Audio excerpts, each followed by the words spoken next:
जमाने में धारा 370 की परछाई में यहां पर अलगाववादियों की मांगे, हुर्रियत जैसे संगठन और हुर्रियत जैसे संगठनों के नतमस्तक होती हुई सरकारें हमने देखी थी। बम की परछाइयां, धमाके, मशीन गनों की आवाज कश्मीर में लंबे समय तक सुनी गई। ऑर्गेनाइज टाउन पेल्टिंग 2010 के मानांक को पकड़े तो 2654 घटनाएं थी। 31 अगस्त 2024 तक 23 से 24 में एक भी घटना स्टोन पेल्टिंग की नहीं हुई। मैं राहुल गांधी जी को पूछना चाहता हूं कि आप देश की जनता के सामने और जम्मू कश्मीर की जनता के सामने स्पष्ट करें, आपका मौन धारण करने से कुछ नहीं होता। क्या नेशनल कॉन्फ्रेंस के एजेंडा के साथ कांग्रेस पार्टी सहमत है या नहीं है? आप हाँ या ना में जवाब दीजिए। पत्थरबाजी की घटना करने वालों को हम छोड़ देंगे। टेररिज्म के केस में जो जेल में, इन पर पुनर्विचार करेंगे। जो टेररिस्टों के सगे संबंधी पर कठोर कार्यवाही की है, इस पर पुनर्विचार करेंगे। फिर से 2 झंडे प्रस्तावित करेंगे। क्या कांग्रेस पार्टी ये एजेंडा के साथ सहमत है? क्या आप 370 फिर से वापिस लाना चाहते हो?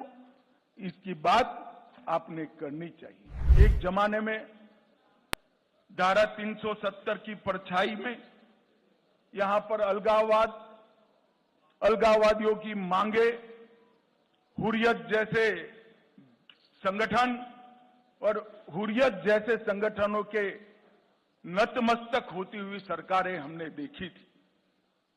ये 10 साल के अंदर आज धारा 370 और 35A पास्ट बन गया है। वो हमारे संविधान का हिस्सा नहीं है। इसका पूरे भारत और जम्मू कश्मीर की जनता को आनंद है। यहां जो शांति, विकास और सामाजिक न्याय जमीन पर उतरने का काम हुआ है, इसका मूल कारण नरेंद्र मोदी जी का एक ऐतिहासिक फैसला 5 अगस्त 2019 को धारा 370 को समाप्त करने का। बड़ी दुख की बात है, विगत दिनों में एनसी का एजेंडा मैंने पढ़ा है और एनसी के एजेंडे को कांग्रेस का मौन समर्थन भी मैंने देखा है।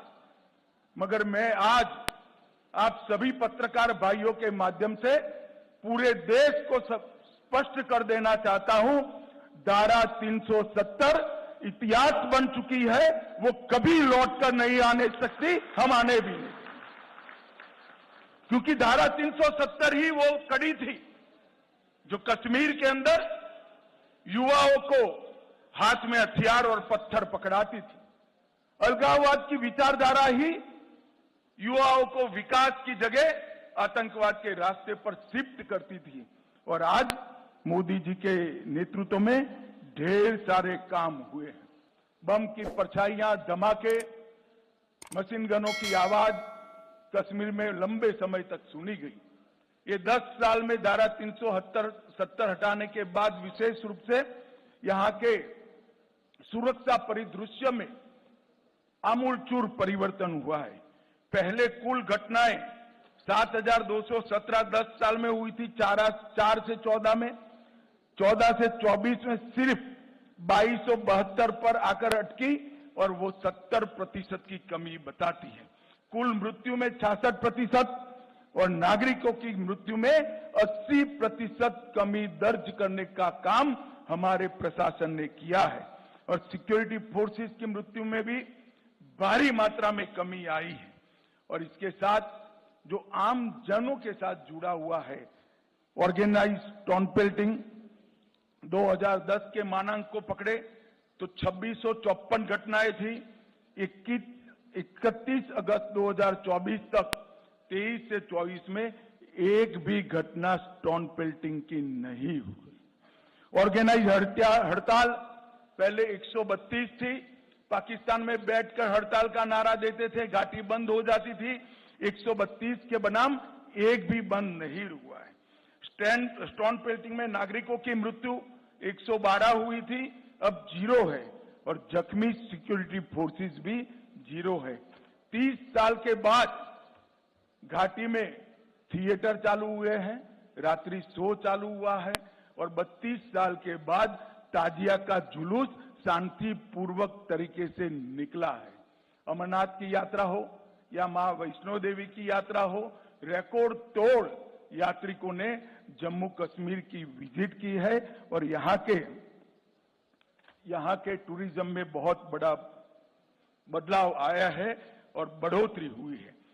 संपूर्ण टेरर इकोसिस्टम को ध्वस्त करने के लिए ढेर सारे काम करे गए और अभी मैं एनसी का घोषणा पत्र पढ़ता था, मुझे तो आश्चर्य हो रहा है।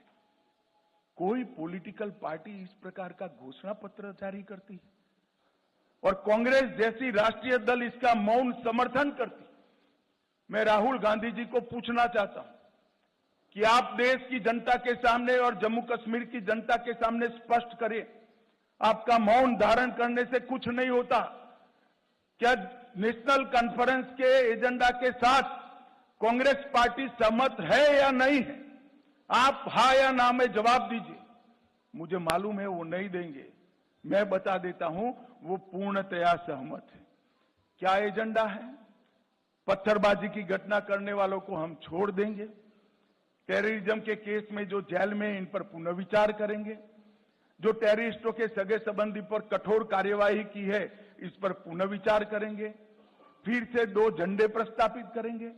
क्या कांग्रेस पार्टी ये एजेंडा के साथ सहमत है?